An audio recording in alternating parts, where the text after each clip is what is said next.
Merci à tous d'être là. C'est un moment assez spécial de notre cours. On n'a pas la chance d'avoir Carole Couture tous les jours et c'est avec beaucoup de plaisir et voire émotion que je vous présente mon professeur, Carole Couture, qui a eu la gentillesse d'accepter notre invitation aujourd'hui. Bonjour Carole. Bonjour. Donc bienvenue à tous. Si vous voulez, donc quelques minutes pour rappeler brièvement, et ça c'est clair que les éléments que je vais ressortir là ne rentrent pas du tout, donc ils ne représentent pas vraiment l'ampleur de l'expertise de Carole Couture. Donc pour rappel, Carole Couture est donc aujourd'hui avec nous, comme vous le savez très bien, et depuis un moment, dans les bibliographies de nos cours archivistiques, très présent, qui est, je n'ose pas dire était, il est encore et toujours présent dans la bibliographie des cours archivistiques au complet, pas seulement l'évaluation. Et on a la chance de l'avoir aujourd'hui pour qu'il partage avec nous sa réflexion sur les valeurs professionnelles de l'archivistique et de l'archiviste en particulier. On s'est posé la question quel lien, avec quelques minutes de discussion, on a très bien vu que le lien était évident. Donc, pour évaluer les archives, on a besoin d'avoir aussi quelques réflexions, une réflexion assez pertinente sur les valeurs qui vont véhiculer cette appréciation, cette estimation de la valeur qu'on peut identifier et retrouver dans les archives. Carole donc Couture est née à Jonquière, au Québec. Faut pas dire l'année, là. Voilà, je vais pas le dire. 8 octobre seulement. Donc, il a obtenu un baccalauréat donc, en art et suivi d'une licence en histoire à l'Université Laval et aussi certificat d'études en archivistique à l'Université Carleton à Ottawa. Et en 1970, il devient membre de l'AQ, mais aussi à la même année, il devient archiviste aux Archives publiques du Canada. Maintenant, Bibliothèque et Archives Canada, à Ottawa. En 1976, il devient directeur des services d'archives de l'Université de Montréal après avoir donc intégré l'équipe comme adjoint au directeur, donc archiviste, et où il a travaillé également sur l'organisation des archives et des records. Il a intégré le corps des enseignants en tant que chargé de cours à l'EPSI, à l'École de bibliothéconomie et des sciences de l'information, depuis 1977, à Montréal, où il devient aussi professeur agrégé en archivistique en 1985. Carole Couture est le premier qui a dirigé l'EPSI avec le profil archiviste.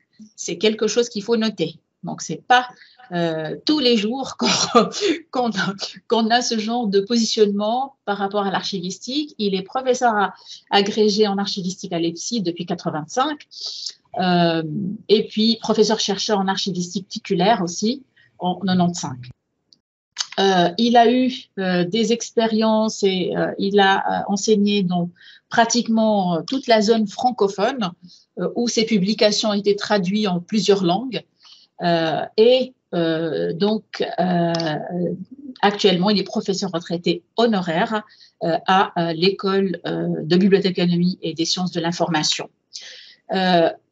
Une partie très importante de la carrière de Carole Couture, c'est la période où il a dirigé donc, les archives nationales à BNQ, où il a été nommé depuis 2006 à 2012 comme conservateur et directeur général des archives nationales à BNQ, la Bibliothèque et Archives nationales du Québec.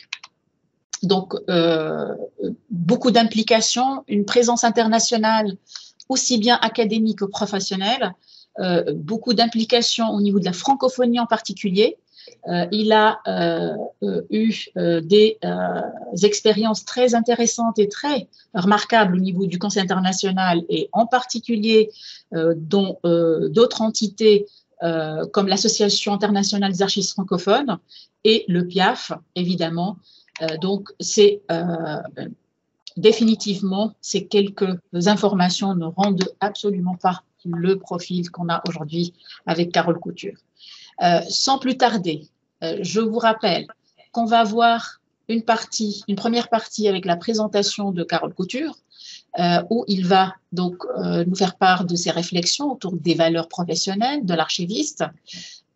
Suite à cette première partie, on va avoir un petit sondage. On va vous proposer de nous livrer quelques éléments qui répondent bien aux valeurs que vous voyez nécessaires chez l'archiviste pour qu'il puisse faire ce travail d'évaluation et aussi d'archivage. Ensuite, on ouvre une partie débat et discussion pour récupérer vos questions et donc avoir des éléments de réponse de notre invité. À la fin, on va voir et découvrir ensemble qu'est-ce qui ressort de ce sondage, qu'est-ce qui a été partagé de votre côté, de notre public virtuel, sur la question des valeurs. Voilà, sans plus tarder, Carole, à toi la parole. Merci beaucoup. Bonjour à tout le monde. C'est vraiment un plaisir pour moi d'être là aujourd'hui avec vous.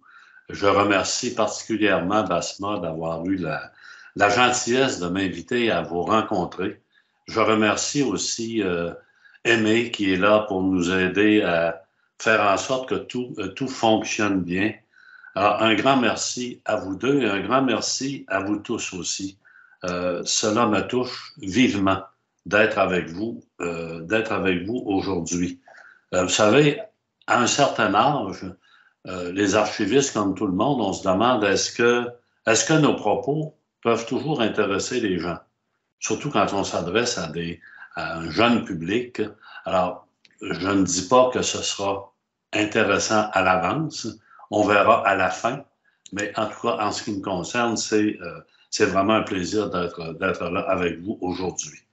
Basma en a parlé un petit peu, le lien n'est pas toujours évident entre le cours que vous suivez actuellement, qui est un cours en évaluation d'archives, et le sujet qu'on veut aborder aujourd'hui, c'est-à-dire les valeurs.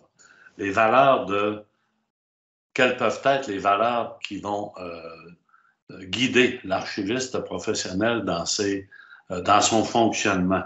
Si ce n'était que par le mot « valeur », on verra qu'il y a un lien assez important, malgré tout, entre votre cours et ce qu'on va aborder aujourd'hui.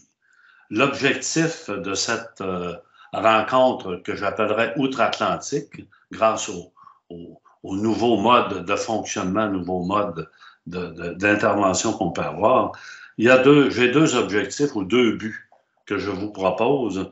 C'est d'abord de partager une réflexion que je poursuis depuis un certain temps, plus précisément depuis 2018, mais j'avais déjà commencé avant à réfléchir à cette question-là, c'est-à-dire les valeurs qui guident notre fonctionnement. Donc, les valeurs professionnelles, quelles peuvent être les valeurs professionnelles de l'archiviste? Vous le voyez, on parle dans le titre d'une amorce de réflexion. Et ça, j'y tiens beaucoup. Ce qu'on va voir ensemble, ce n'est pas une recherche finalisée. Ce n'est pas une réflexion terminée. Loin de là. On en est au tout début d'une réflexion sur ces valeurs qui peuvent guider, qui peuvent orienter l'archiviste dans le cadre de ses activités quotidiennes.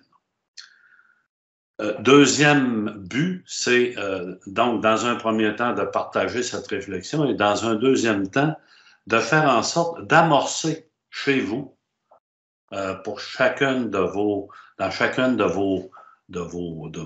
personnalités, d'amorcer une réflexion sur quelles peuvent être pour vous, au niveau où vous en êtes actuellement dans cette démarche archivistique, quelles peuvent être les valeurs qui vous qui vous guident? Quelles peuvent être les valeurs qui vous inspirent? Donc, vous voyez que c'est d'amorcer finalement une réflexion plus large et aussi de la ramener à chacune des personnes, chacun des archivistes que vous êtes et que vous allez devenir rapidement après vos études. La présentation, comme l'a dit Gaspard, durera environ une 50aine de minutes et pour nous laisser la place par la suite à une discussion. Donc, je vous présente cette amorce de réflexion et mon propos se subdivise en 3 parties.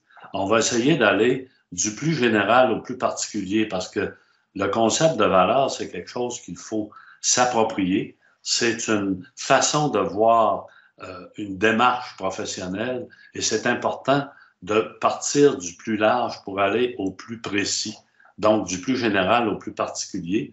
Dans un premier temps, nous essaierons de voir ensemble, de s'élever et de voir ensemble comment se définit le concept de valeur personnelle.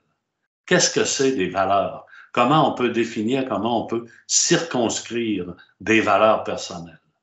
Dans une deuxième partie, on se rapprochera légèrement de notre sujet de base. On essaiera d'aller plus loin, de voir quel est le concept de valeur professionnelle. Donc, on passera d'un concept de valeur beaucoup plus large, valeur personnelle, et on le ramènera à un concept de valeur professionnelle pour, en terminant, examiner ensemble un certain nombre, une liste tout à fait personnelle, là, et on y reviendra là-dessus, mais de ce que peuvent être, quelles pourraient être les valeurs professionnelles de l'archiviste. Alors, en première partie, donc, essayons de voir quelles sont les valeurs personnelles. C'est quoi le concept de valeur personnelle? Il y a on peut trouver plusieurs références, plusieurs personnes, plusieurs spécialistes qui ont constitué des listes de valeurs. J'ai choisi la liste que propose Shalom Schwartz parce que j'ai trouvé que cette liste de valeurs avait d'abord été très générale et c'était une liste qui nous permettait de bien reconnaître, de bien nous reconnaître et de se rapprocher aussi parce qu'on verra qu'il y a plusieurs de ces valeurs qui vont revenir quand on va aborder les valeurs de l'archiviste professionnel. Donc, Shalom Schwartz est né en 1936 à Hempstead, dans l'État de New York. Et Schwartz est un psychologue social américain, connu et reconnu. C'est un psychologue et il a été reconnu, très bien reconnu dans le domaine de l'éducation, dans le domaine de l'enseignement. Ce domaine s'est approprié ces valeurs qu'on dit des valeurs de Shalom Schwartz. Le domaine de l'éducation, de l'enseignement s'est approprié ces valeurs et les ont faites leurs. Et ont beaucoup travaillé avec ces valeurs-là. Dans son article, Schwartz, qu'il a publié en 2006, il a identifié 10 valeurs fondamentales. 10 valeurs fondamentales en relation avec la structure universelle des motivations humaines. Donc, vous voyez qu'on est loin de l'archivistique et c'est l'objectif de cette première partie. C'est pas d'aller directement dans notre sujet, mais de prendre nos distances et d'essayer de voir de façon plus précise qu'est-ce que c'est des valeurs, qu'est-ce que c'est des valeurs personnelles. Vous aurez la référence plus précise à cet article de Schwartz qui s'intitule « Les valeurs de base de la personne, théorie, mesure et application ». Donc, ça a été publié en 2006. Je vous fais remarquer aussi qu'on verra que quand on arrivera en troisième partie à se déterminer ou à se circonscrire une liste de valeurs pour l'archiviste professionnel, les valeurs de Schwartz transcendent souvent nos valeurs professionnelles. Donc, sans plus tarder, je les aborde une à une, les valeurs que nous propose Schwartz, et pour chacune de ces valeurs, on verra les objectifs de la valeur désignée et des valeurs associées à cette valeur générale. Donc, la première valeur de Schwartz, c'est l'autonomie. L'autonomie, c'est être capable de penser par soi-même. Hein? L'autonomie, c'est la capacité de travailler par soi-même, la capacité de développer son propre fonctionnement. L'objectif de cette valeur qu'est l'autonomie, c'est naturellement l'indépendance de penser, l'indépendance de l'action, la capacité de choisir, la capacité de créer, la capacité d'explorer. Quelques valeurs associées à l'autonomie, c'est naturellement la créativité, être capable d'être créatif, de créer par nous-mêmes, créativité, liberté, indépendance, curiosité, choisir ses propres buts. Donc voilà pour la première valeur proposée par Schwartz. Ça nous donne déjà une idée là, de ce concept de valeur. Deuxième valeur proposée par Schwartz, c'est la stimulation. Alors, quand on pense stimulation, c'est naturellement le goût de progresser, le goût d'aller de l'avant. L'objectif de la stimulation, c'est l'enthousiasme, c'est la nouveauté, ce sont les défis à relever dans la vie. Quelques valeurs associées à la stimulation, la vie audacieuse, la vie variée, la vie passionnante. Quand on pense stimulation, on pense à la passion et pour notre vie personnelle et pour notre vie professionnelle, on le verra plus tard, mais pour l'archiviste, dans son quotidien, le plaisir de travailler, le plaisir d'intervenir, il faut que ça soit quelque chose de stimulant, notre domaine d'activité. Troisième valeur proposée par Schwartz, c'est l'hédonisme. On revient encore au plaisir, mais là, au plaisir plus précisément lié à une gratification. Les valeurs associées, c'est le fait de ressentir ce plaisir et le fait de bien profiter de la vie. Et quand on dit bien profiter de la vie, ce n'est pas uniquement la vie sociale, ça peut être aussi la vie professionnelle. Hein? Quatrième valeur, la réussite. Donc, on est toujours dans le concept de valeur générale. Et cette réussite, c'est naturellement l'atteinte de nos objectifs, l'atteinte des objectifs personnels de chacun d'entre nous. Objectif de la réussite, c'est le succès personnel obtenu grâce à la manifestation de compétences socialement reconnues. Je prends 2 minutes pour faire une parenthèse là-dessus. Hein? Compétences socialement reconnues.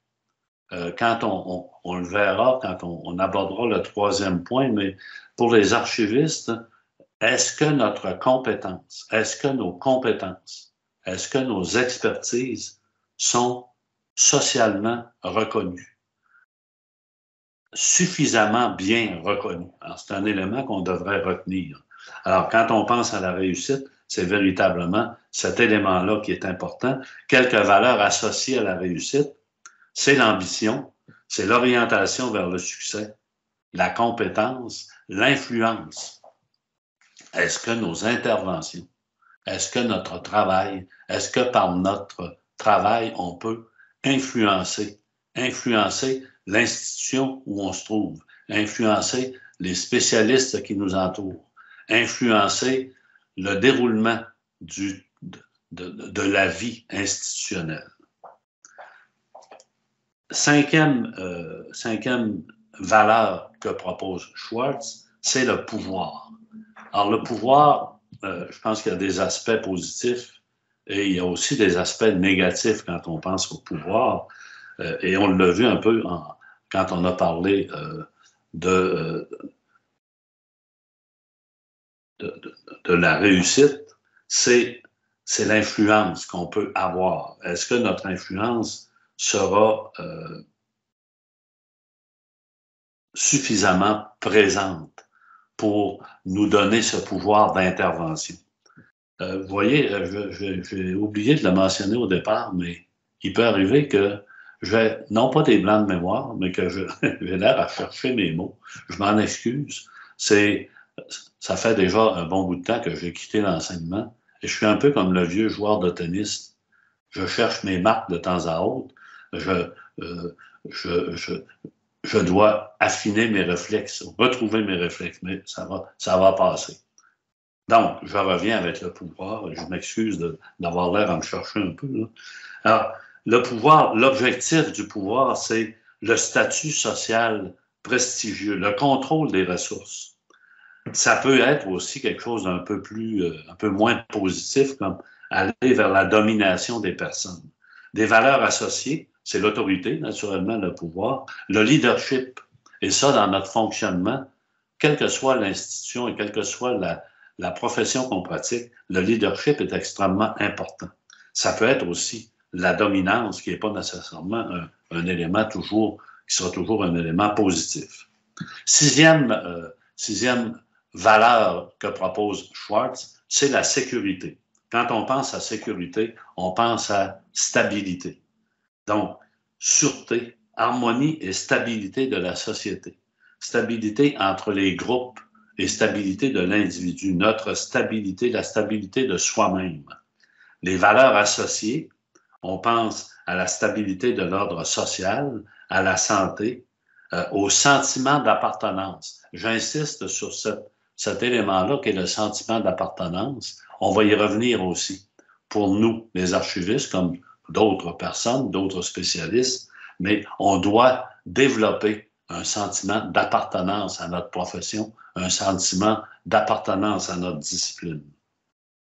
Alors, vous voyez que même si on parle de valeurs très, très, très générales, il y a des systèmes qui nous permettent de nous raccrocher, qui vont nous permettre de nous raccrocher à ces valeurs-là. Donc, la sécurité, la septième valeur, c'est la conformité. Quand on parle de conformité, pensez au mot, retenez le mot encadrement. Encadrement de notre fonctionnement. Modération de nos actions. Hein.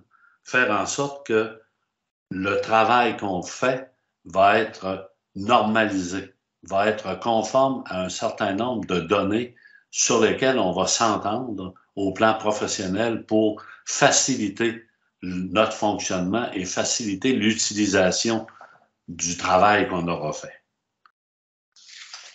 Les valeurs associées à la conformité, c'est naturellement l'autodiscipline, l'obéissance, etc. Huitième valeur, c'est la tradition. Alors pour nous, les archivistes, la valeur de tradition est un élément important parce que quand on travaille sur les archives définitives, naturellement, on est directement lié à ce qu'on appelle la tradition. La tradition, c'est ce qui nous précède.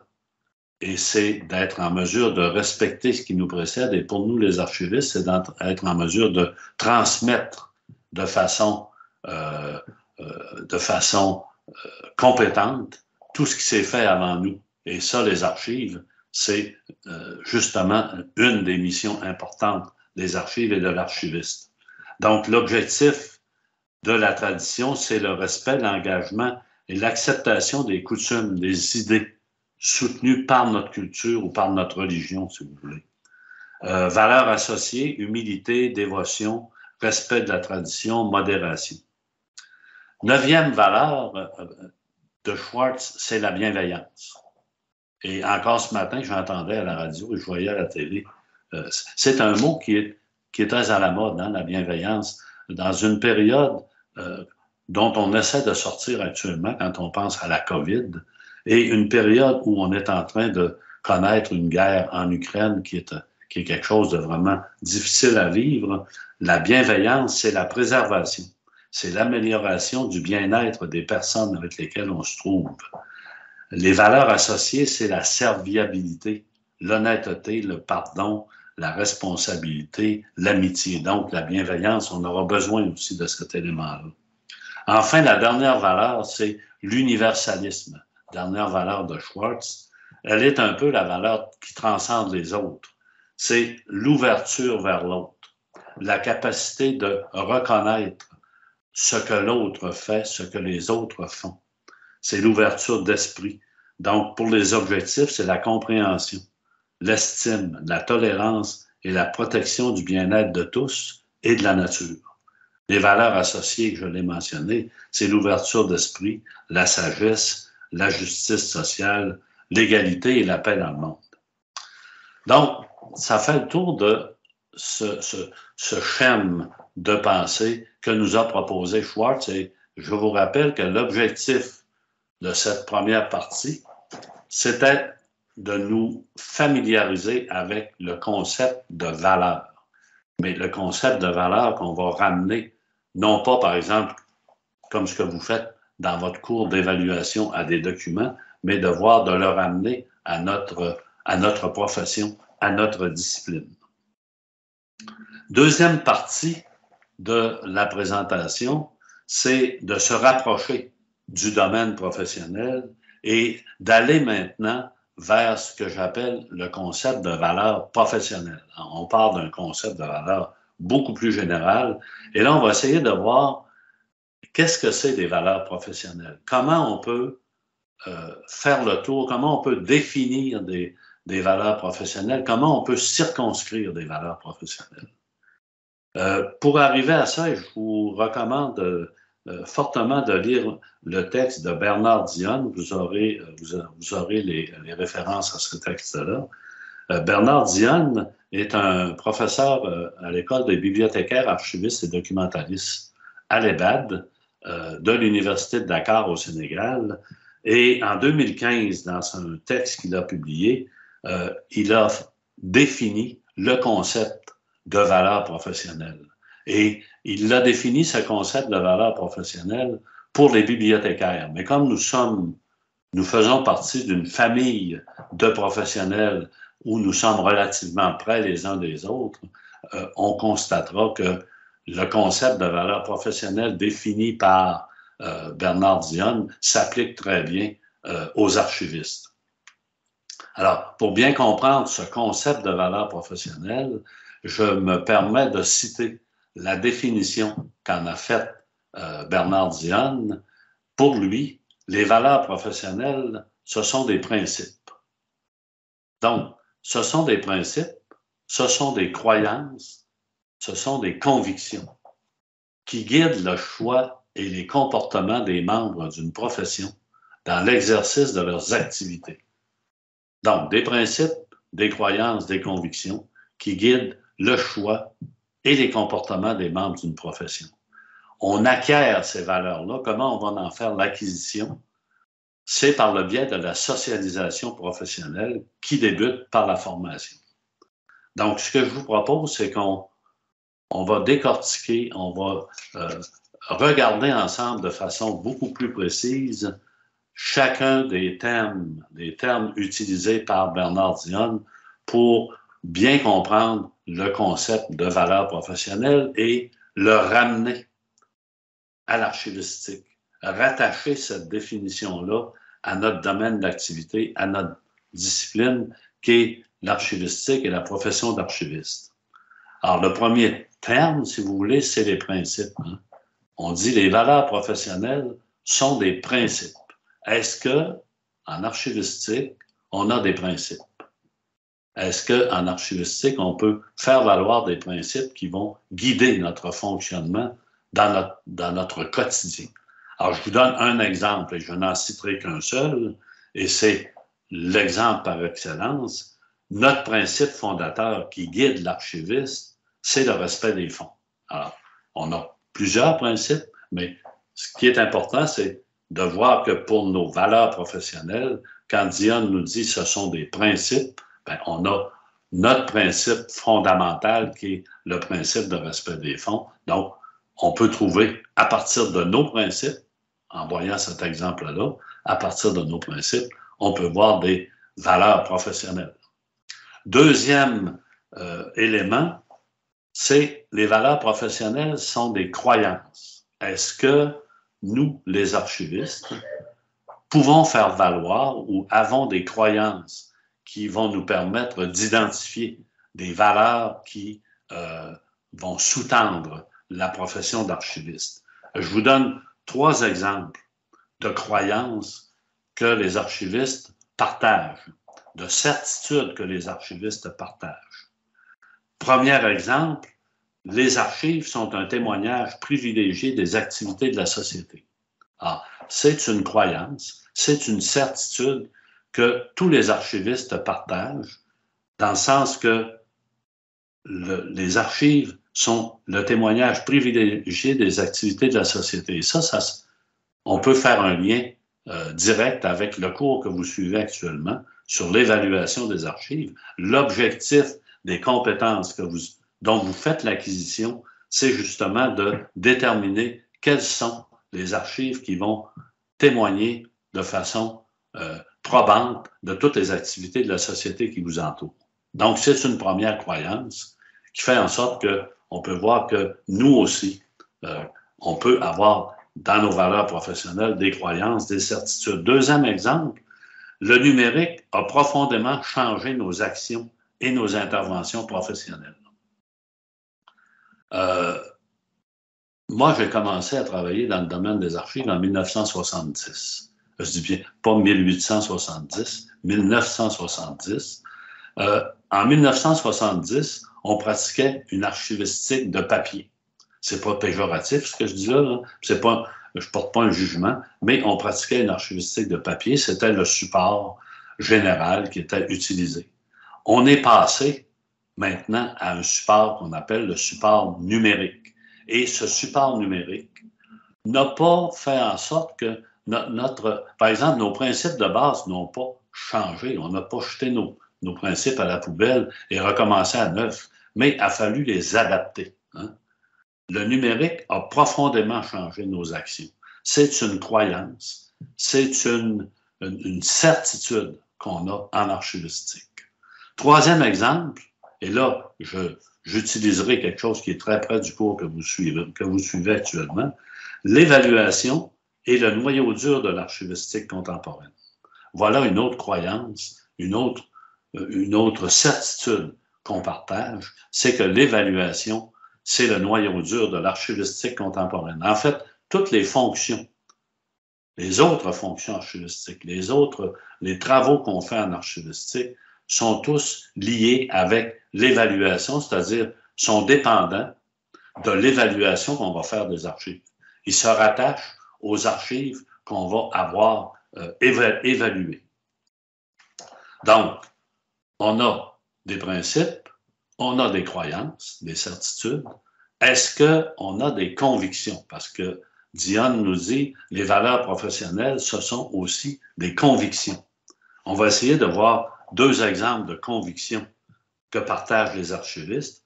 Première conviction, pour devenir archiviste, aucune formation ne peut remplacer une formation en archivistique. Pour des jeunes comme vous autres, ça peut sembler tomber sous le sens. C'est normal. Si on veut être archiviste, il faut être formé pour devenir archiviste. Ce qui n'était pas le cas il n'y a pas si longtemps, en tout cas dans ma tête à moi, il n'y a pas si longtemps. Encore là, quand j'ai commencé en 1970, il y avait assez peu de programmes de formation, pour ne pas dire qu'il n'y avait pas de programme de formation comme tel en archivistique. La majorité, la très grande majorité des gens qui travaillaient dans le domaine des archives, avaient une formation en histoire.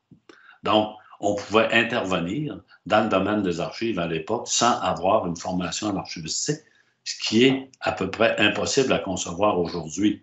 Donc, c'est pour ça que c'est une conviction que pour devenir archiviste, aucune formation peut remplacer la formation en archivistique. On peut avoir une formation secondaire, une autre formation. Par exemple, si vous voulez travailler dans le domaine des archives musicales, bien, c'est sûr qu'une formation en musique va aider beaucoup. Vous pouvez avoir une formation en droit, une formation littéraire, une formation en géographie. Donc, des formations d'appoint, mais si vous voulez être archiviste dans un domaine d'activité, c'est la formation en archivistique s'impose, est obligatoire. Deuxième conviction qu'on partage aussi, c'est que l'archiviste ou le gestionnaire de documents est irremplaçable pour organiser, traiter et rendre accessibles les archives d'une institution quelle qu'elle soit. Le rôle de l'archiviste est irremplaçable. Vous allez me dire, c'est bizarre parce qu'il y a beaucoup d'entreprises, il y a beaucoup d'institutions où on ne retrouve pas d'archivistes et où les archives peuvent quand même être traitées, être organisées. Je suis d'accord avec vous, mais si vous voulez que les archives soient traitées avec une dimension où, en tenant compte des principes de base de l'archivistique, c'est nécessaire que l'archiviste soit là. Donc, on a un rôle irremplaçable. On ne peut pas remplacer l'archiviste dans une institution par une personne autre qu'une personne ayant cette formation. Donc, les valeurs professionnelles de Diane, ce sont des principes, ce sont des croyances, ce sont des convictions. Quel est leur rôle? Quel rôle ont ces valeurs? Bien, ces valeurs, on peut peut-être changer la... Oui, c'est ça. Alors, les valeurs, le rôle de ces valeurs-là, quel rôle jouent-elles dans notre quotidien? En fait, je l'ai mentionné à plusieurs reprises et on va le voir de façon beaucoup plus précise. On sent que ça vient de façon beaucoup plus précise. Elles orientent les décisions de l'archiviste. Elles orientent les décisions de l'archiviste dans son quotidien, ainsi que les façons dont il intervient. Ça va caractériser notre comportement professionnel. Donc, vous voyez l'importance d'avoir ces valeurs professionnelles.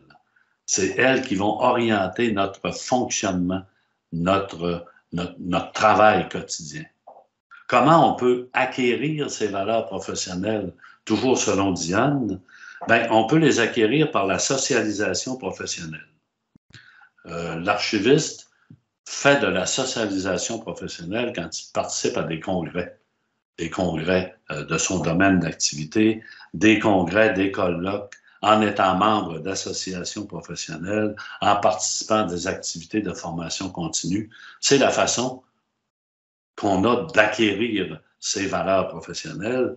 Et finalement, ces valeurs professionnelles, elles débutent au moment où nous acquérons, nous allons chercher notre formation initiale. C'est ce que vous faites actuellement. De façon systématique, consciemment ou inconsciemment, vous êtes en train, dans le cadre des cours que vous suivez, dans le cadre des expériences que vous faites par des stages ou autrement, vous êtes en train de vous former un registre de valeurs registre qui va vous suivre pendant toute votre carrière.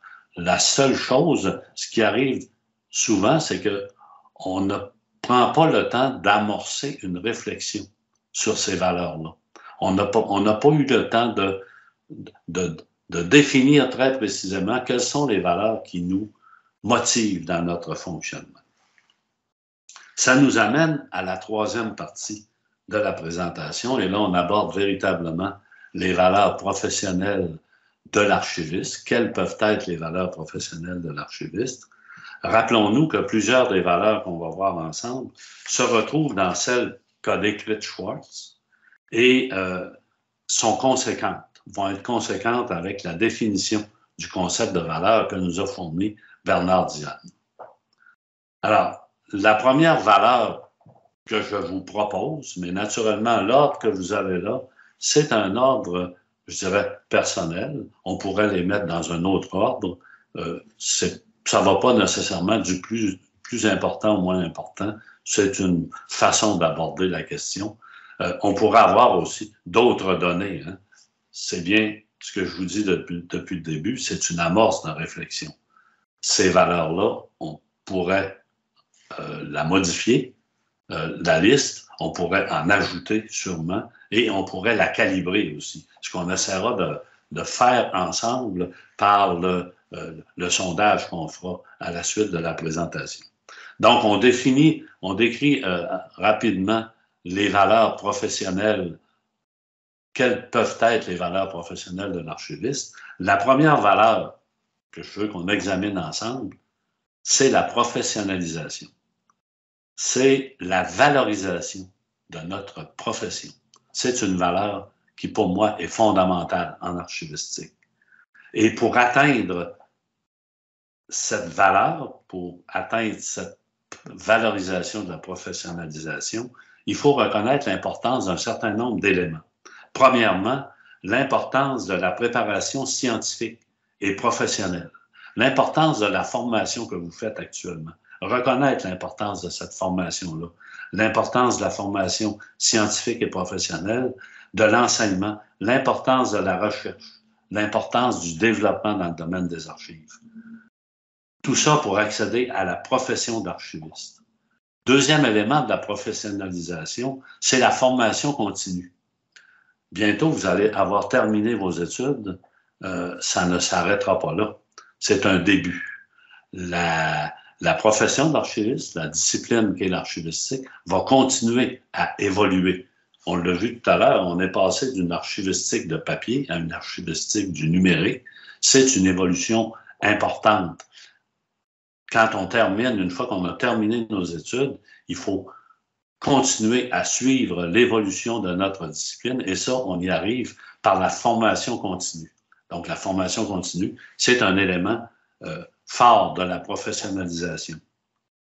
La normalisation des actions.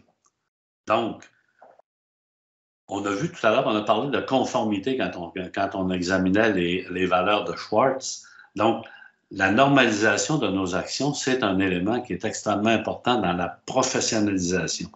D'avoir des normes de fonctionnement, de pouvoir se rattacher de façon conforme à des normes précises de fonctionnement, des normes précises de mise en place, de traitement des archives.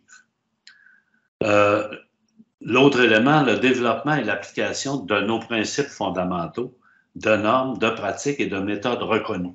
Alors, je reviens aussi avec les normes, et l'exemple que je voudrais mentionner pour illustrer ce propos-là, c'est l'existence ou la création des règles de description des documents d'archives.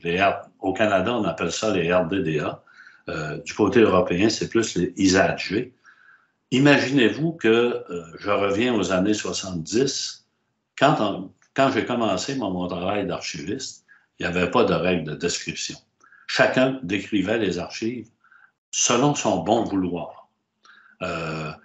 On avait des règles qui pouvaient être peut-être institutionnelles à l'intérieur d'une institution. On pouvait avoir déterminé un certain nombre de normes pour décrire les archives, mais c'était pas nécessairement le cas partout. Donc, chacun pouvait décrire les archives en fonction de sa façon de faire.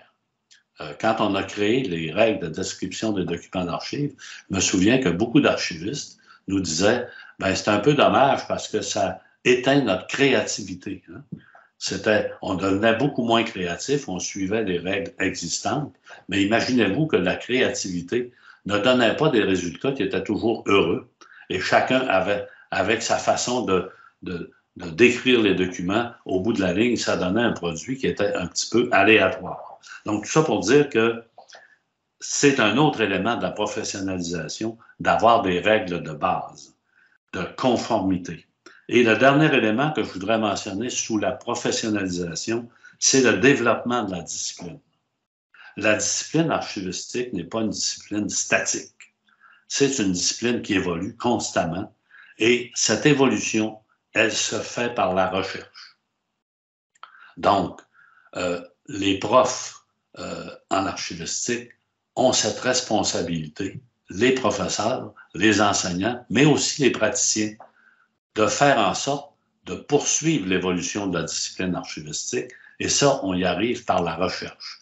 La recherche en archivistique, qui est un élément essentiel à la professionnalisation. Donc, cette professionnalisation, ce que je vous disais au départ, retenons que c'est la valorisation de la profession d'archiviste, la valorisation de la discipline.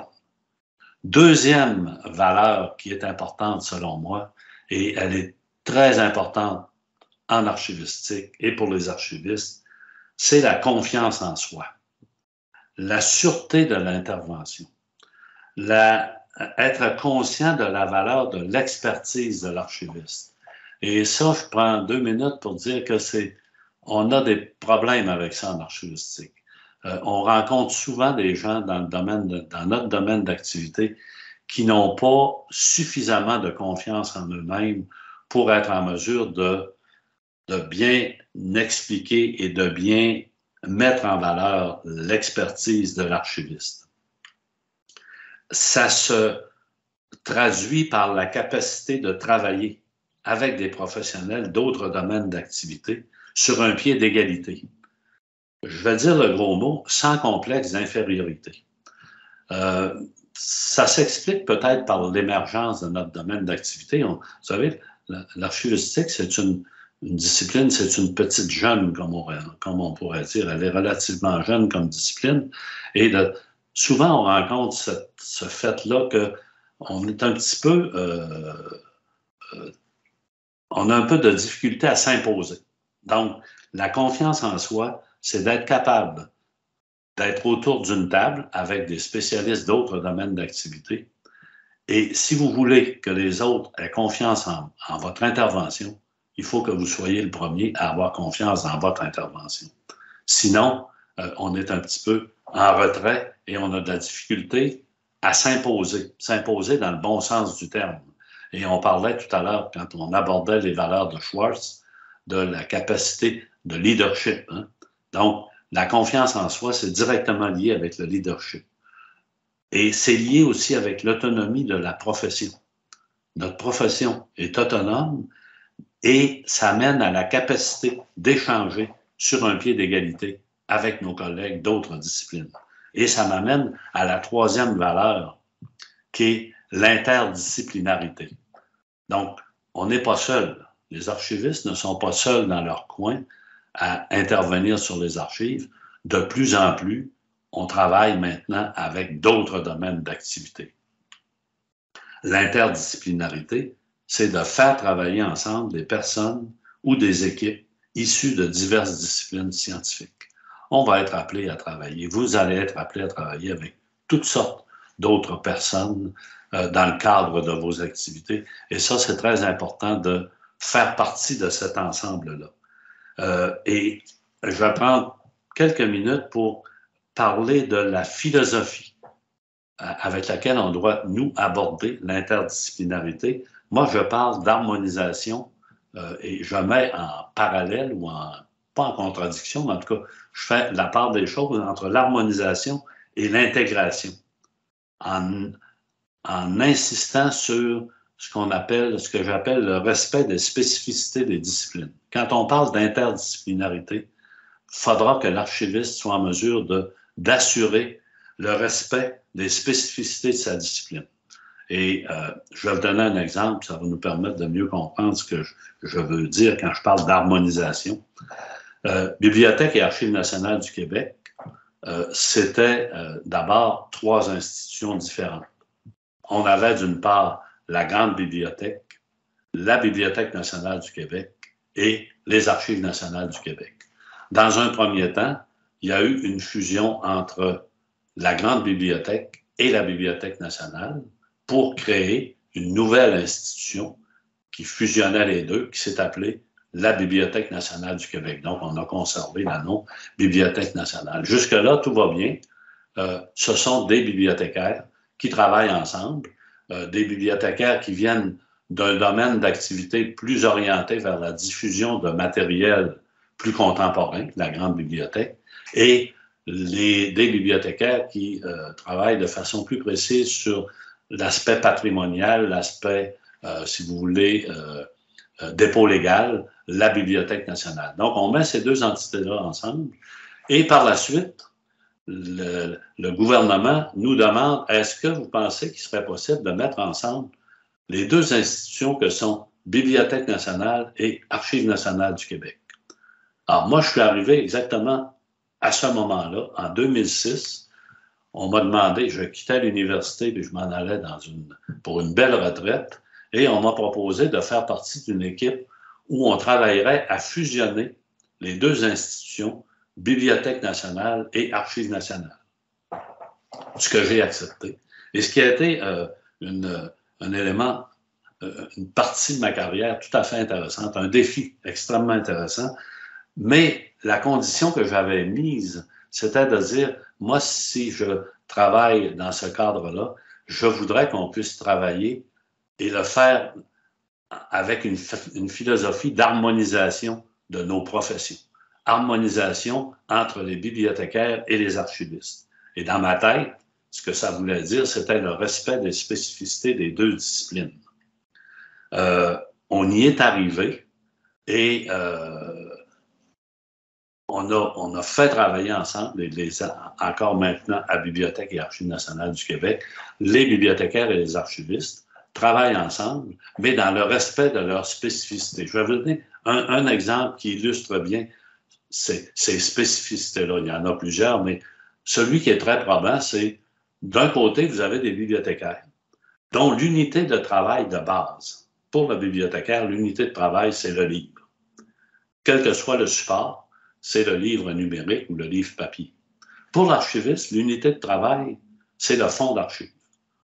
L'archiviste ne privilégie pas dans son travail le document, il privilégie le fonds d'archives.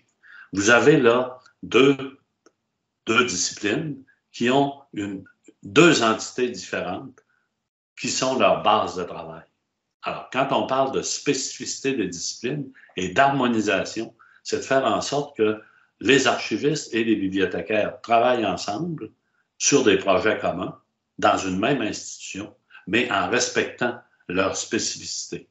Et quand on parle de spécificité, celui de l'unité de travail qui est tout à fait différent, ça va avoir des incidences sur tout le reste des travaux des spécialistes. Je reviens avec les règles de description des documents d'archives, mais un bel exemple de travail en commun, les règles de description des documents d'archives, les RDDA au Canada, se sont inspirées des règles de catalogage des bibliothécaires, les RCA2. Mais on n'a pas pu garder les RCA2 comme elles étaient. Il a fallu les adapter pour les rendre compatibles avec les spécificités de notre domaine d'activité, qui est le fonds d'archives. Donc, vous voyez que quand on parle d'interdisciplinarité, c'est un long discours que je vous fais là, mais il est extrêmement important parce que ça nous permet de voir qu'est-ce qui nous est spécifique et qu'est-ce qu'on peut partager avec nos collègues.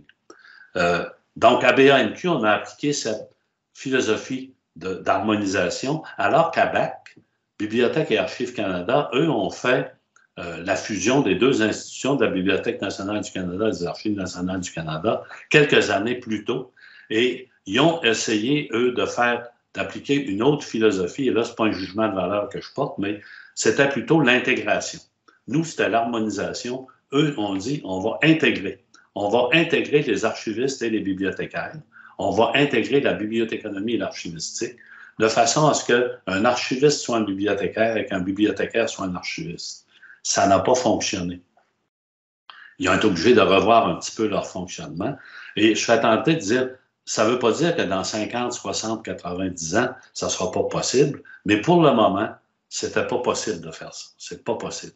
Donc, je termine sur l'interdisciplinarité en insistant sur cette question d'harmonisation et de respect des spécificités. Ça fait partie de nos valeurs fondamentales. Et quand on pense à ce que pourraient être les valeurs de l'archiviste, c'est un élément fondamental. Quatrième valeur, c'est le partage des connaissances. Donc, partage des connaissances, c'est la diffusion. La diffusion de ce qu'on fait, la diffusion des connaissances dont on se dote, la diffusion de l'évolution de notre discipline, de nos activités.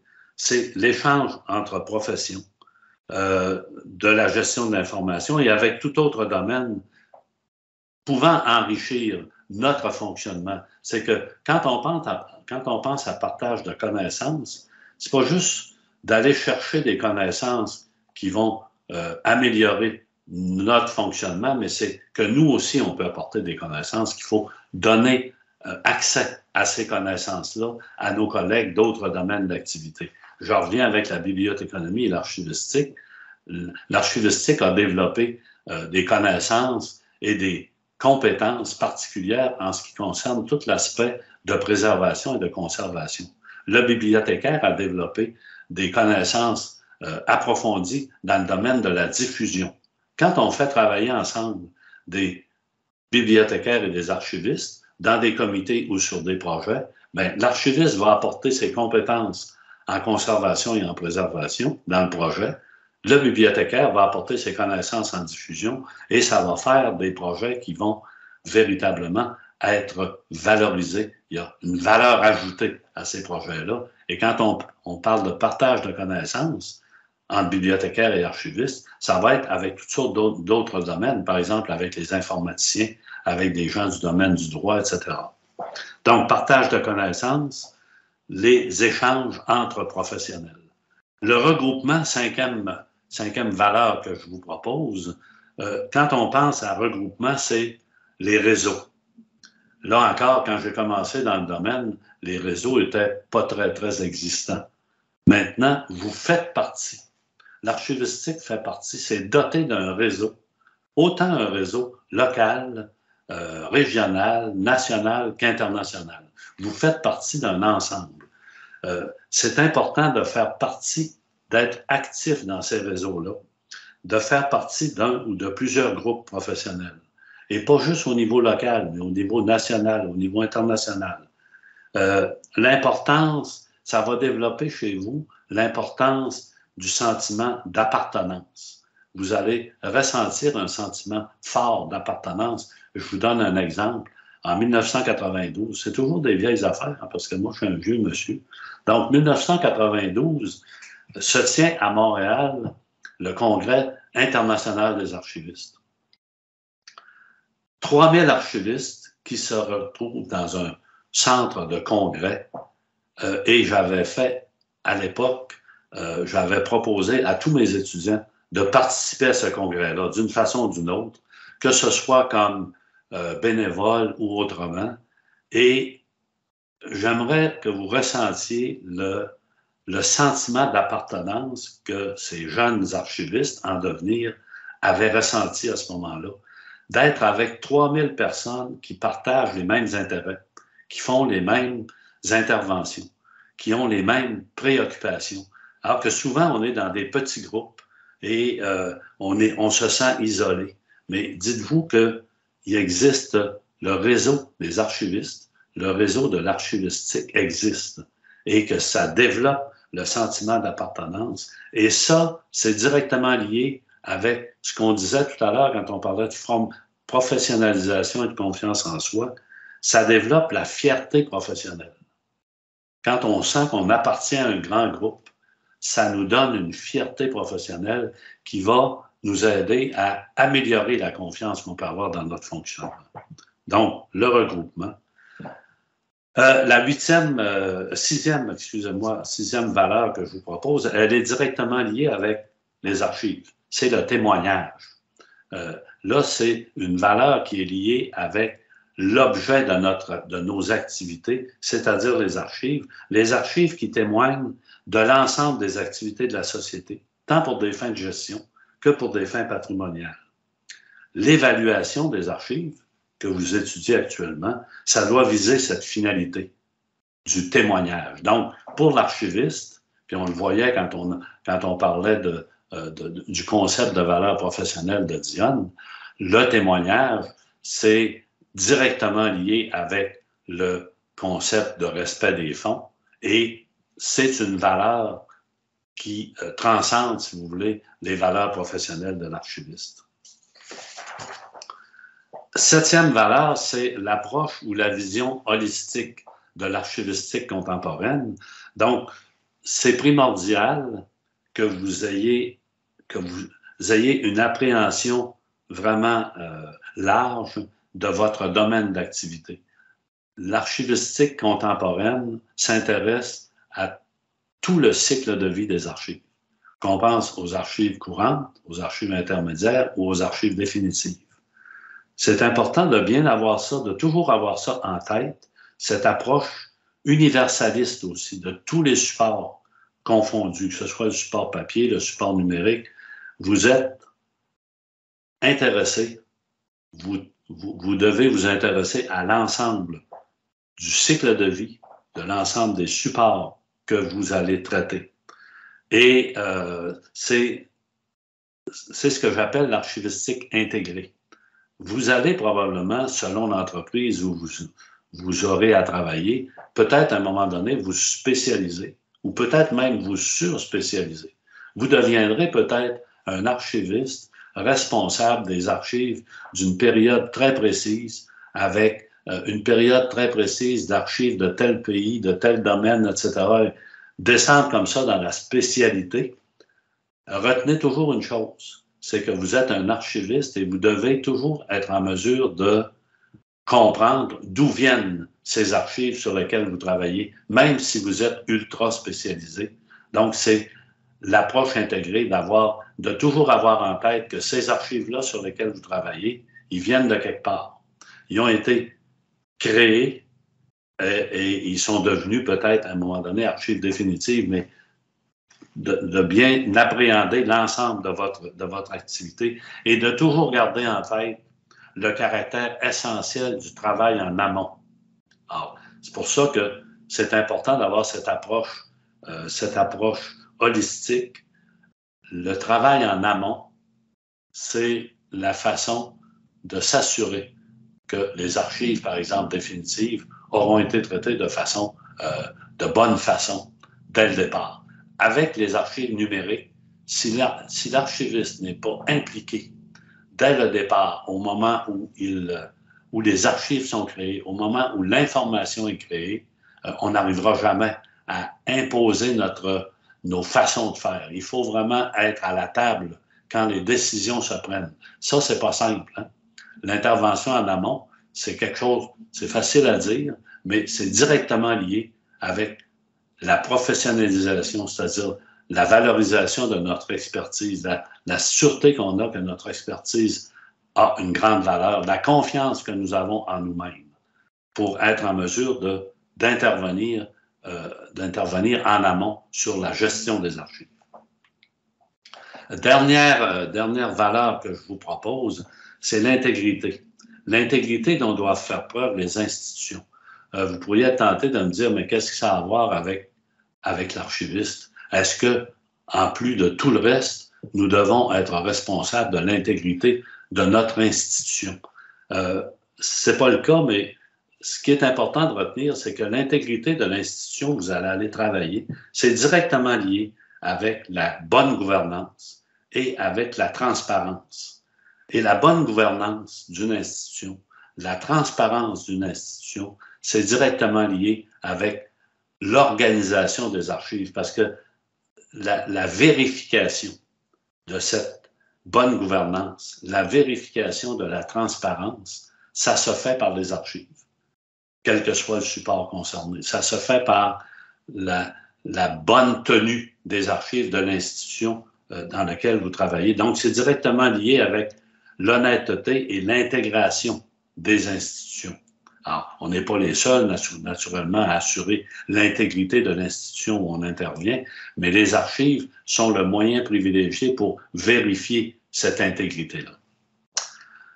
Alors voilà, ça fait le tour de ce que je voulais vous proposer. Je fais un résumé très rapide. On a vu les valeurs de Schwartz de façon très générale et l'objectif de ça, c'était de se familiariser avec le concept de valeur. C'est quoi des valeurs? Avec Bernard Dionne, on a déterminé c'est quoi des valeurs professionnelles, comment on peut circonscrire des valeurs professionnelles. Et en troisième partie, découlant de ces deux premières parties, on a essayé de déterminer ensemble, de se dresser une liste de ce que pourraient être les valeurs professionnelles de l'archiviste.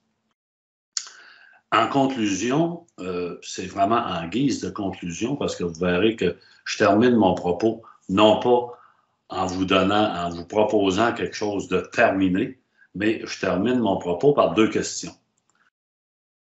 Première question, là où vous en êtes actuellement dans votre formation, dans le travail que vous faites dans votre formation, n'est-il pas de toute première importance que vous meniez une réflexion sur les valeurs professionnelles qui vous guideront tout au long de votre carrière? Est-ce que vous trouvez que c'est important de faire cette réflexion-là? Parce que si vous n'avez pas de valeurs professionnelles ou si vous ne les connaissez pas suffisamment, elles ne pourront pas vous orienter dans votre fonctionnement. Notez que les valeurs que vous allez identifier, ils vont sûrement être appelés à se transformer, à se préciser, à s'adapter au fil du temps. Ça, c'est normal. Mais est-ce que vous pensez que c'est important de mener cette réflexion-là? Deuxième question, cette démarche qui, d'après moi, est essentielle pour vous, est-ce que vous ne trouvez pas qu'elle l'est aussi pour la communauté archivistique? Donc, on élargit le propos.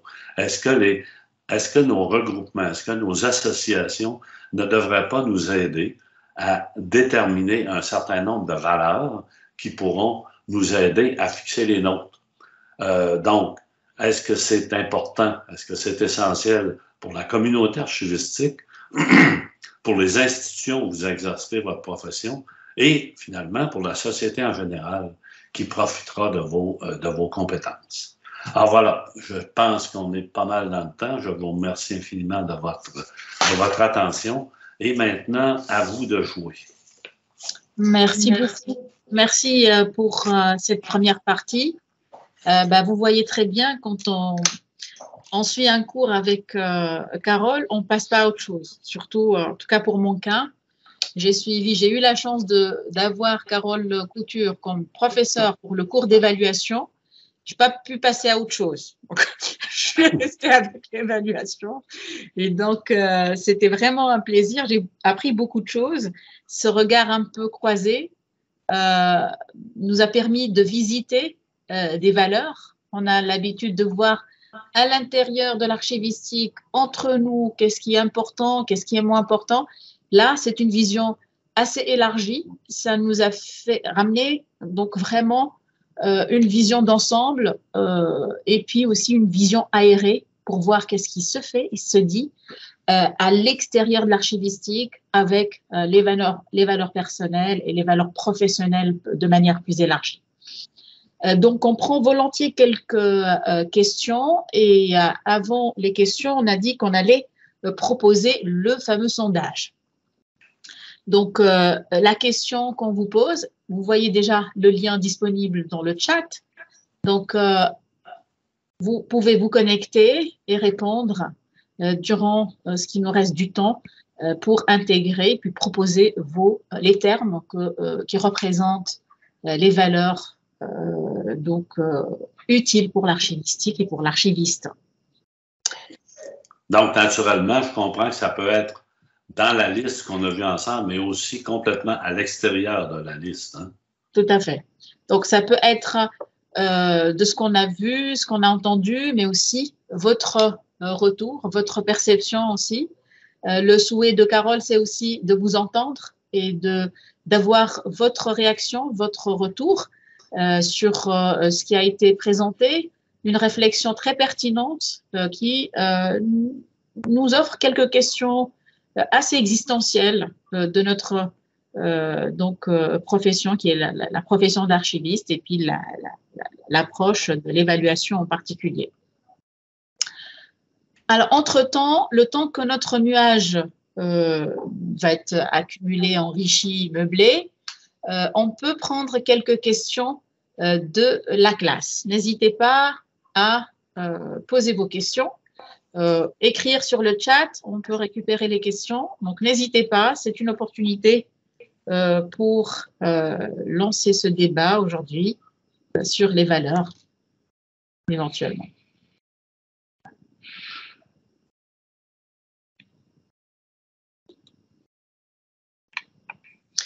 Moi, j'en ai une question qui me travaille.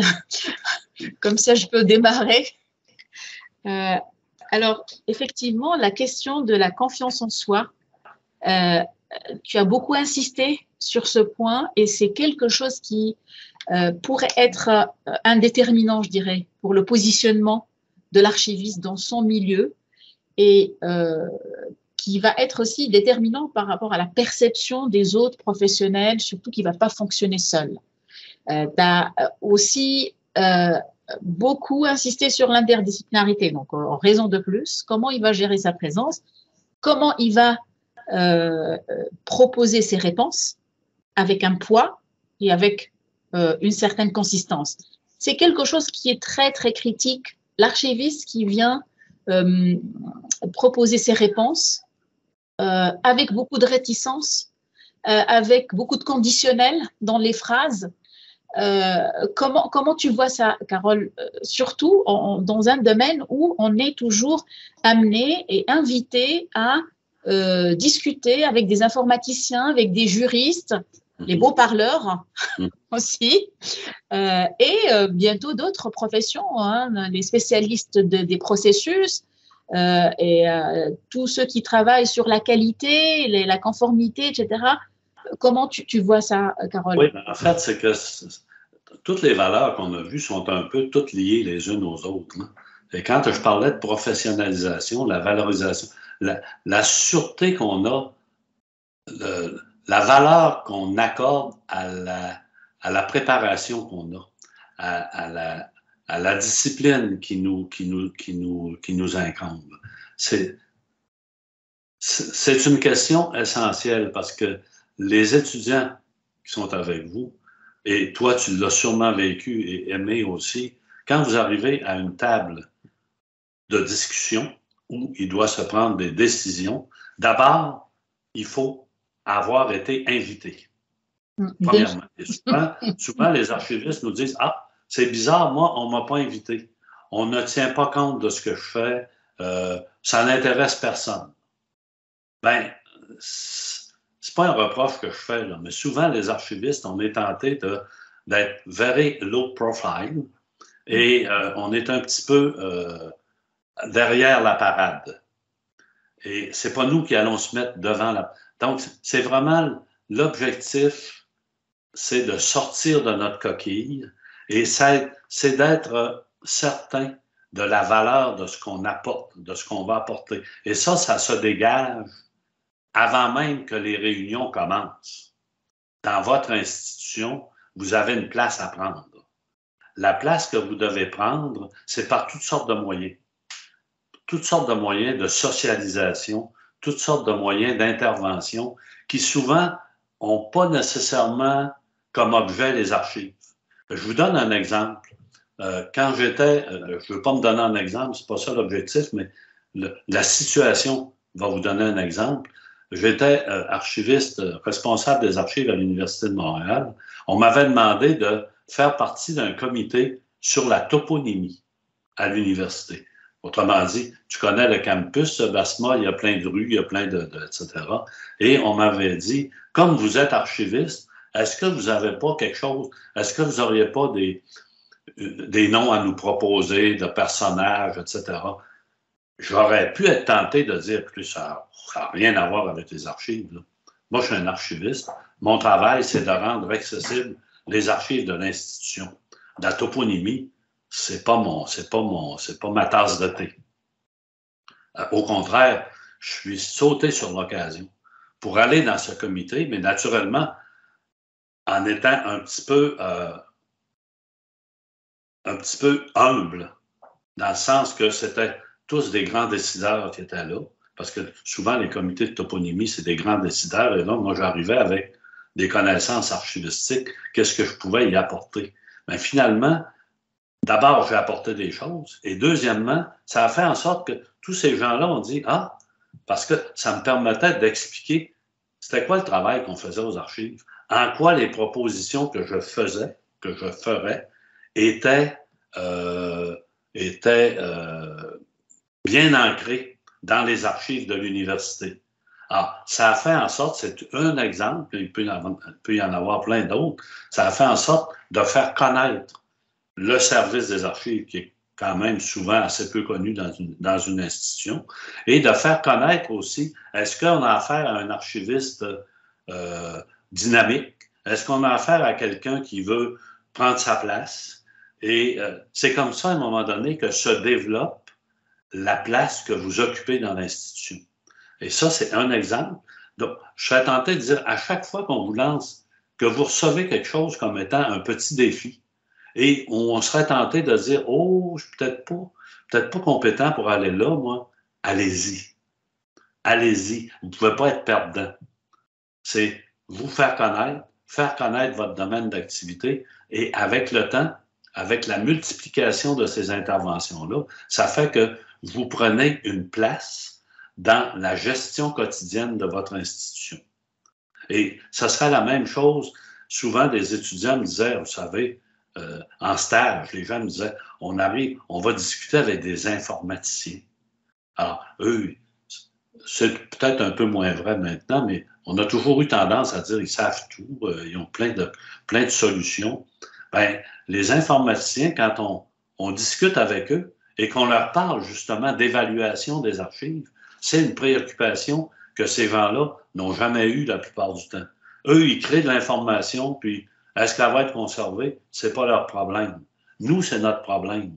Alors, quand on est à la table, on peut apporter des choses. Et ça, je l'ai bien mentionné quand on a parlé du concept des valeurs, c'est que nous, on peut apporter des choses, mais eux vont nous apporter des choses aussi.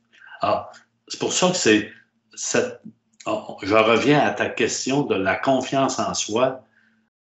C'est d'abord personnel. Il faut que quelqu'un soit capable de se débattre. Et ça, la majorité des étudiants sont capables de le faire. J'ai aucun problème là-dessus. Pour faire connaître votre domaine d'activité, faire connaître vos compétences. Mais pour que les autres reconnaissent vos compétences, il faut que vous soyez les premiers à les reconnaître. Hein? Donc, pour avoir confiance en soi, pour que les autres aient confiance en nous, il faut d'abord avoir confiance en nous-mêmes. Et ça, souvent, la personnalité de l'archiviste, il faut un petit peu se forcer pour faire ça. Il faut aller au-devant. Il faut aller plus loin un petit peu que ce vers quoi on voudrait aller. Et je serais tenté de dire, c'est souvent la même chose aussi pour les bibliothécaires. Puis, je serais tenté de dire, c'est les bibliothécaires et les archivistes peut-être d'un autre temps. Parce que maintenant, les gens sont mieux formés, sont très bien formés, et quand ils arrivent dans leur milieu de travail, ils sont capables de donner le change. Mais ça fait partie de la vie quotidienne dans toutes nos institutions. Il faut être en mesure de donner le change et d'être au moment où les décisions se prennent. Puis quand j'ai terminé ma présentation, puis que je vous ai mentionné que c'est important d'être là pour l'intervention en amont, c'est directement lié à ça.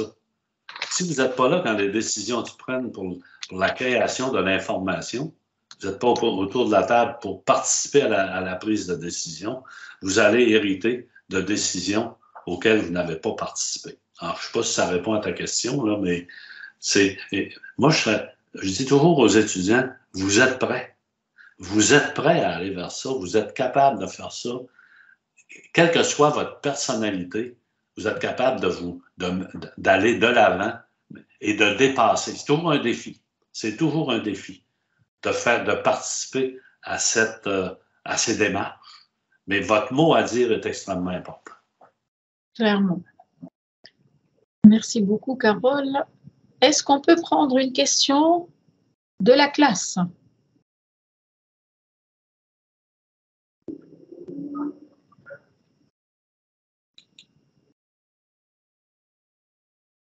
Une question ou un point de vue par rapport aux questions de clôture qui étaient proposées.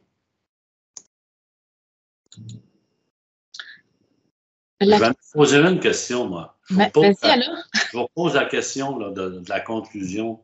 Est-ce que vous trouvez ça important de mener une réflexion sur les valeurs qui vous guident? Est-ce qu'au niveau où vous en êtes dans vos études, est-ce que c'est le temps de le faire ou si vous êtes tenté de dire, ben ce matin, qu'est-ce qu'on a fait là? Est-ce que ça nous donne quelque chose? Qu'est-ce que ça a à voir avec les techniques archivistiques? Est-ce qu'il y a quelqu'un dans la salle qui peut me dire, ben moi, c'est drôle, je ne me sens pas concerné. Ayez confiance en vous, ayez confiance de dire, non, moi, ça ne m'intéresse pas, c'est pas, pour le moment, ça ne m'intéresse pas, ou encore, oui, peut-être que je devrais me lancer dans une réflexion. J'aimerais ça vous entendre. Là. Ça commence là, la confiance en soi. Oui.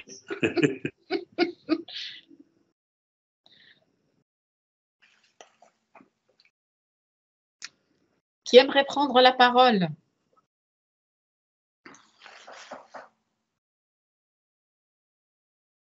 Ça va faire partie de l'examen, hein.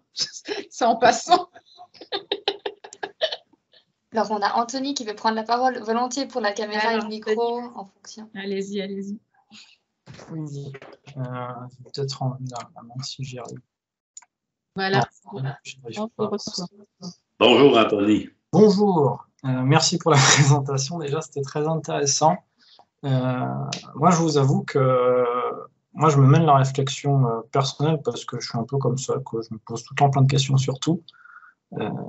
Après, c'est vrai que par rapport aux valeurs que vous défendez, surtout l'interdisciplinarité, Moi, je fais des parallèles très concrets avec notre situation. Alors, je ne sais pas à quel point vous connaissez un peu la situation qu'on a en Suisse, mais la mission des archivistes régionaux, si je peux dire, elle est, suivant les endroits, je suis un petit peu taquin aussi, hein, suivant les endroits, elle est assurée par des bibliothécaires.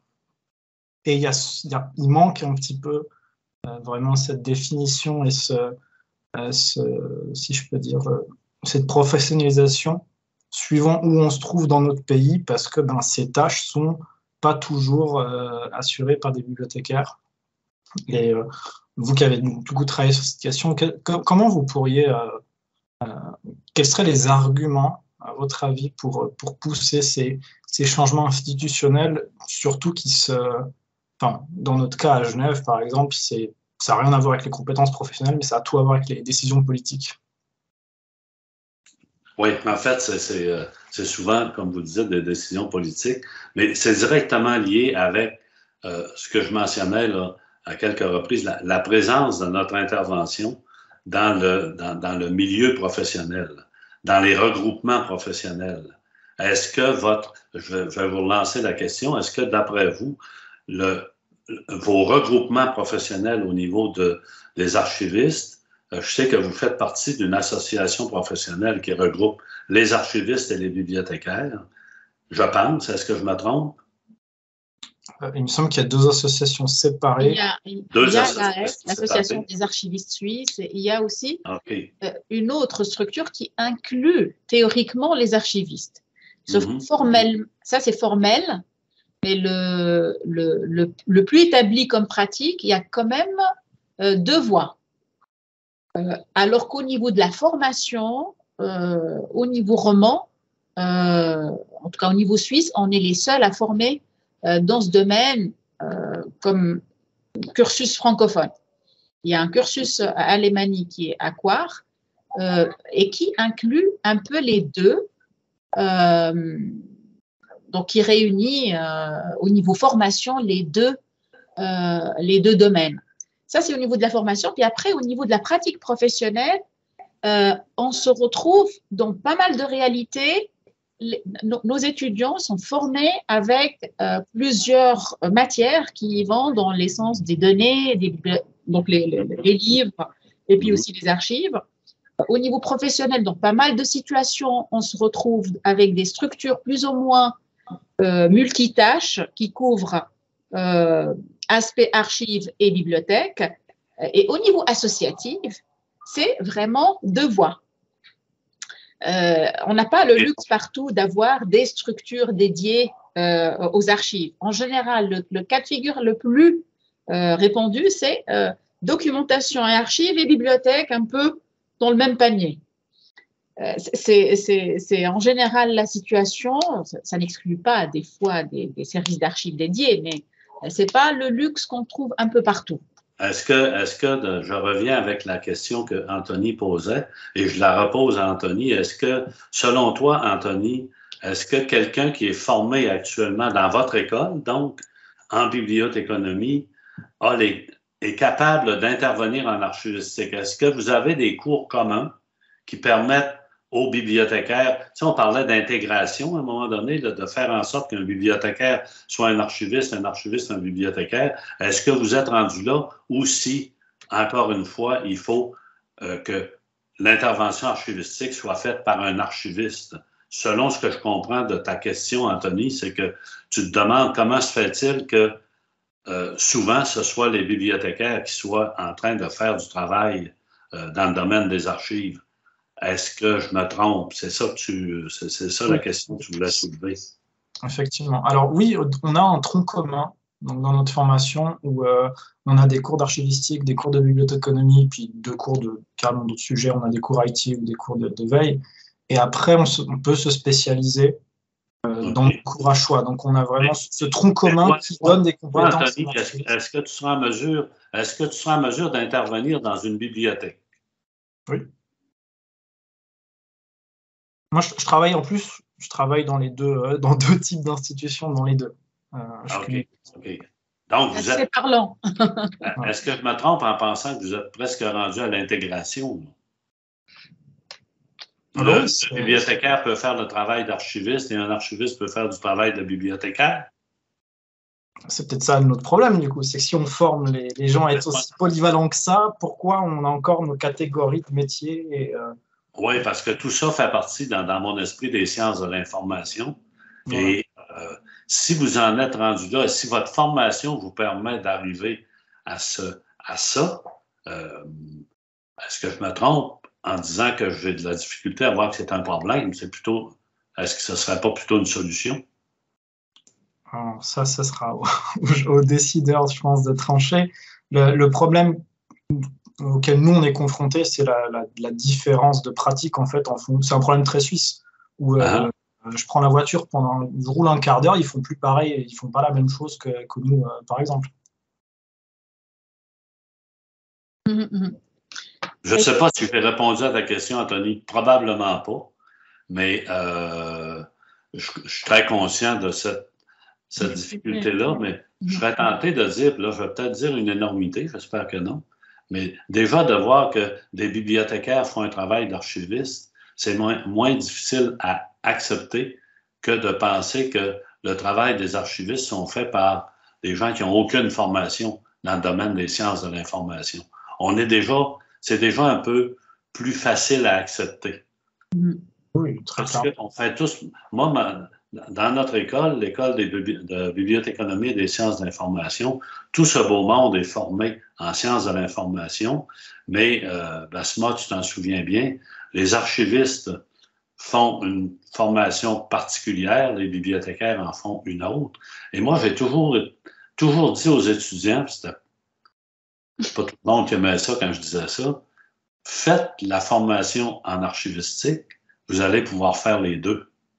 Vous allez pouvoir être bibliothécaire ou archiviste ou faire les deux dans une institution. Si vous faites uniquement la formation en bibliothéconomie, vous ne pourrez pas faire l'intervention en archivistique.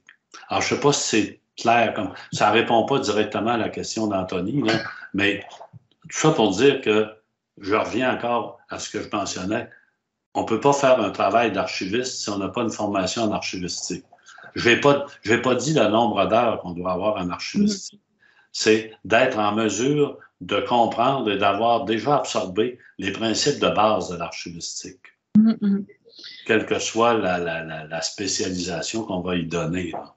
Mais il faut être bien conscient que dans nos écoles de formation actuellement, dans la majorité des cas, dans beaucoup de cas, on fait partie d'un ensemble de sciences de l'information et on partage un terrain.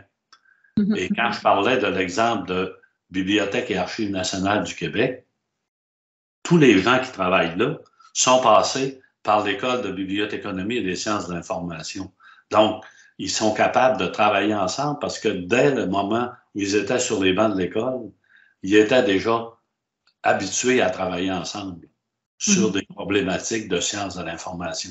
Donc, moi, j'ai l'impression qu'on va atteindre à un moment donné, d'ici un certain temps, une intégration possible, une intégration au sens positif du terme, là, où nos spécificités seront devenues beaucoup plus larges et on pourra travailler plus au niveau des sciences de l'information que de l'une ou l'autre des deux spécialités. Je me trompe peut-être, là, mais on va arriver à ça, je pense.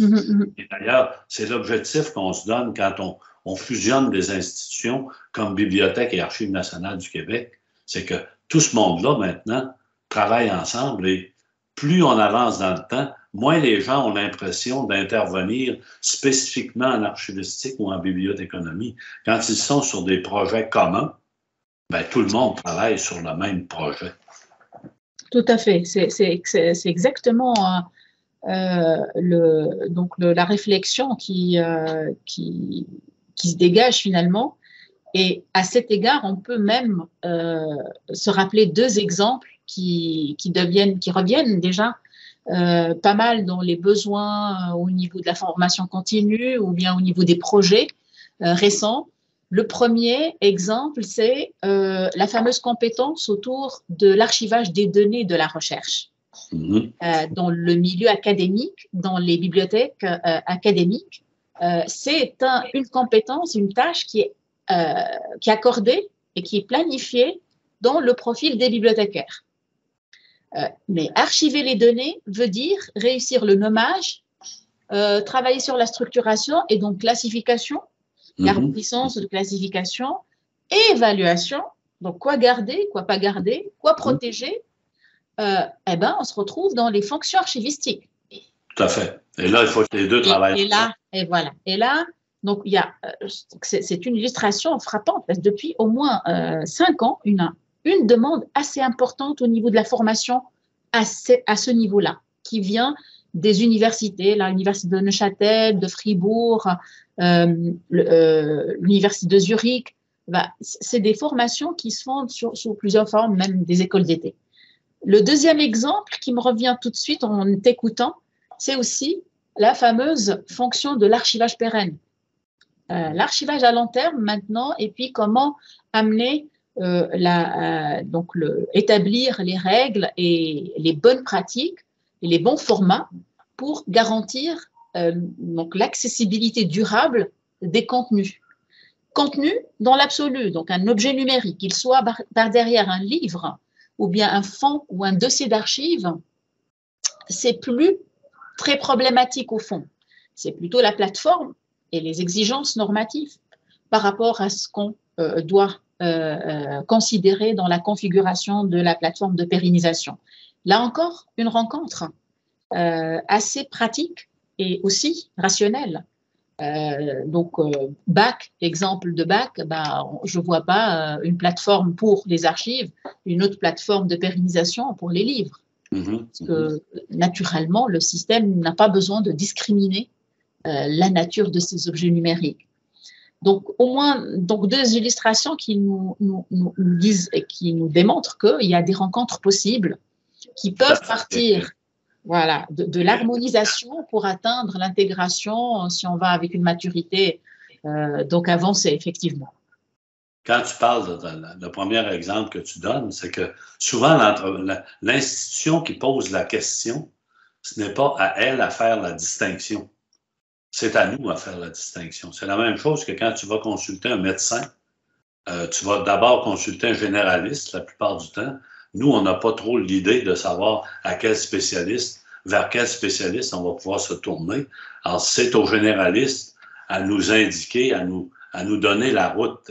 Alors, c'est pour ça que quand l'institution pose sa question par rapport aux archives de recherche, de projets de recherche, c'est pas à eux à connaître la spécialisation, c'est pas à eux à connaître la réponse, mais c'est à nous à la donner.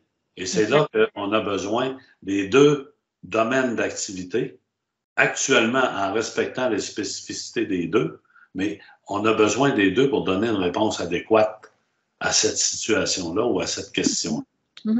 Exactement. Et puis, comme tu dis, c'est pas à la gouvernance de l'institution de dire c'est lui qui… la gouvernance elle-même, elle n'est pas au clair par rapport à quel type de compétences qu'il nous faut. Exact. Des fois, il y a une réalité qui fait qu'on n'est pas avec les spécialistes. Typiquement, pour l'Université de Genève, par exemple, on a une batterie de bibliothécaires, un bataillon de bibliothécaires. Donc, une centaine, je ne me trompe pas, donc avec les bibliothèques des facultés, sinon plus. Il n'y a pas de poste à 100% d'archiviste. Un seul poste. Il n'y en a pas. Il y a un demi-poste en plus planifié sur je pense, un département ou une faculté. Ce qui est juste très parlant. Mais c'est normal que ça va tomber chez les bibliothécaires parce qu'il n'y en a pas, les archivistes. Donc, c'est pour ça que notre discipline est en évolution.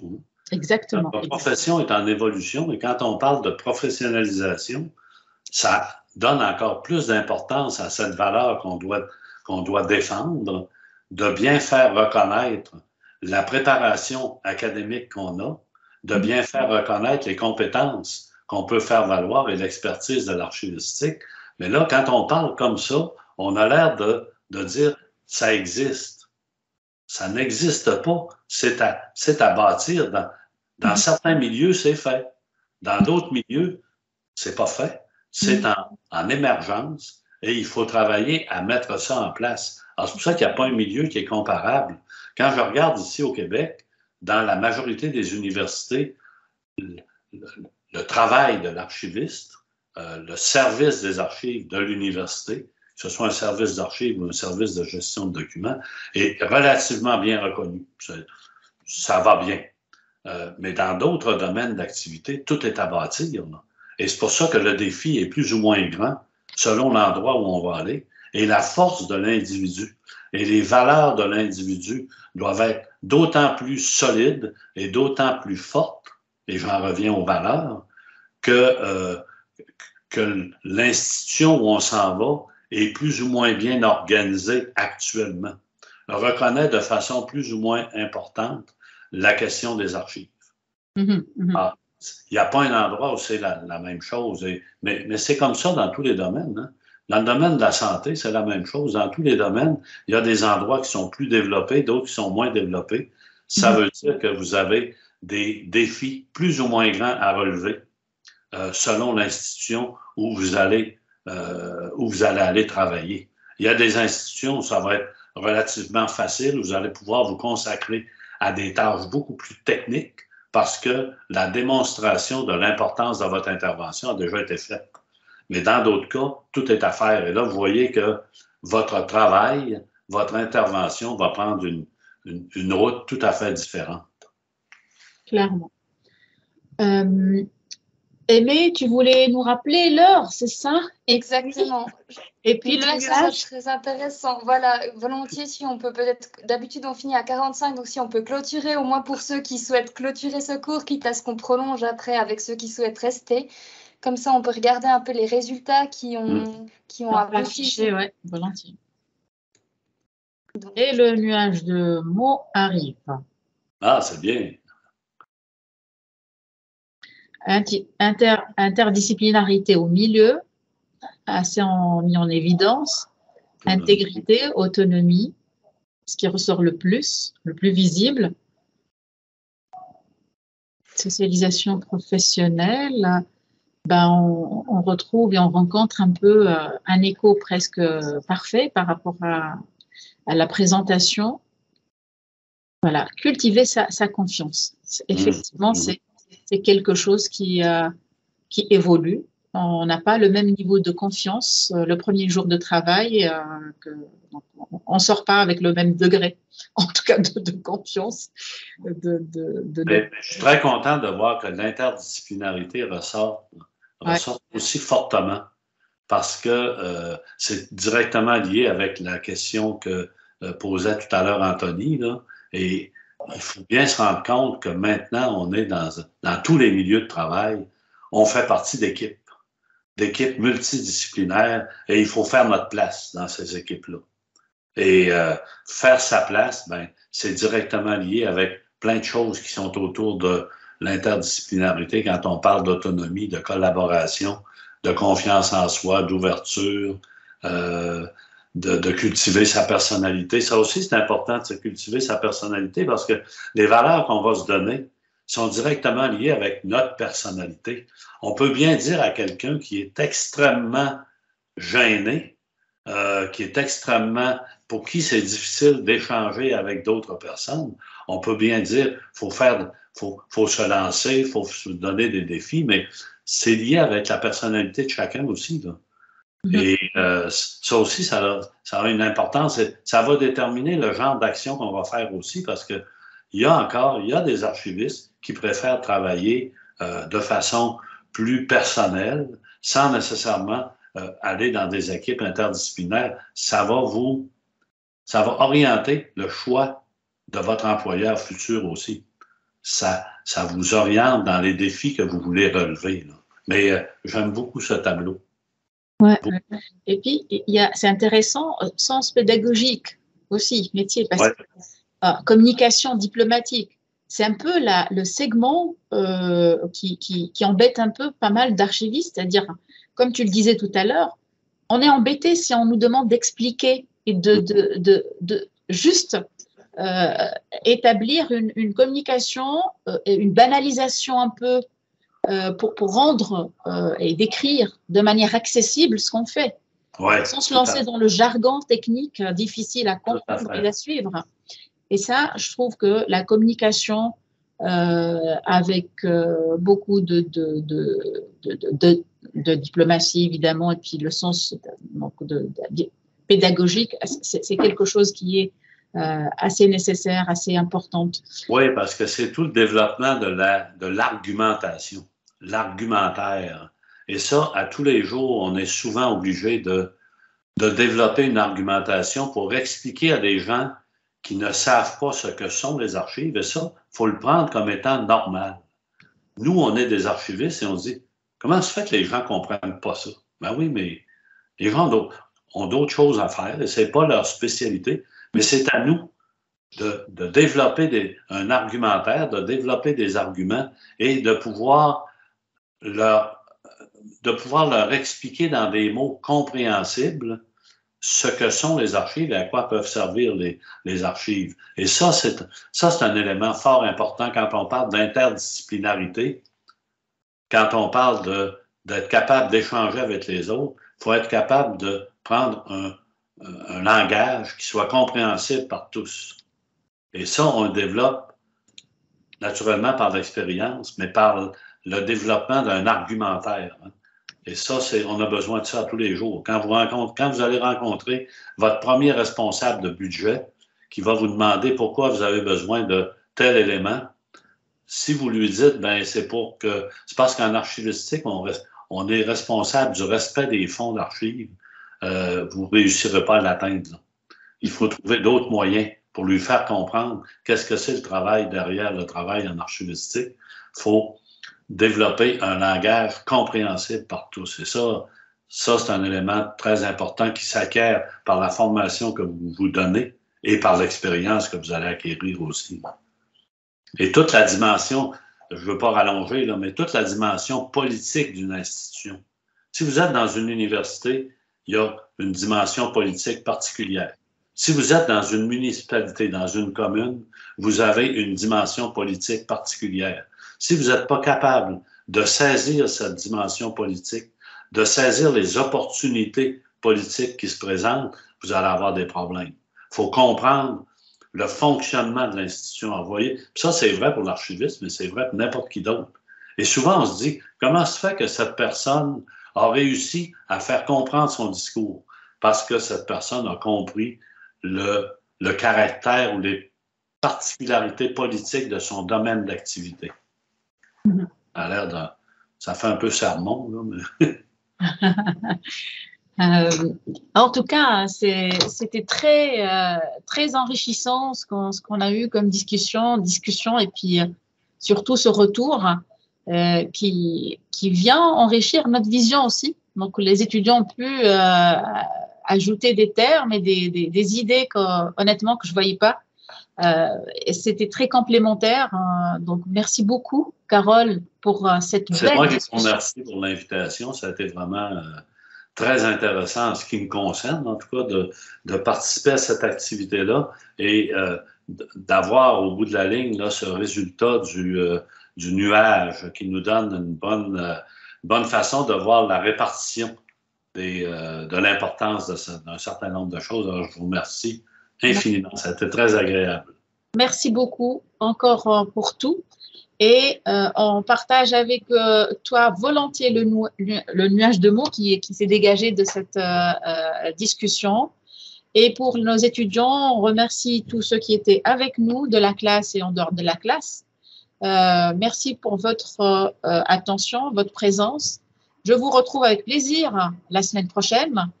Et d'ici là, vous allez retrouver également la présentation d'aujourd'hui. Et encore merci à Carole qui nous a préparé aussi un petit texte qui vient approfondir avec les références concernant les contenus qu'il a proposés aujourd'hui. Merci beaucoup à tous les étudiants. Ça a été un plaisir de les rencontrer, même si je n'ai pas eu le plaisir de les voir. Merci beaucoup. C'est très gentil. Merci.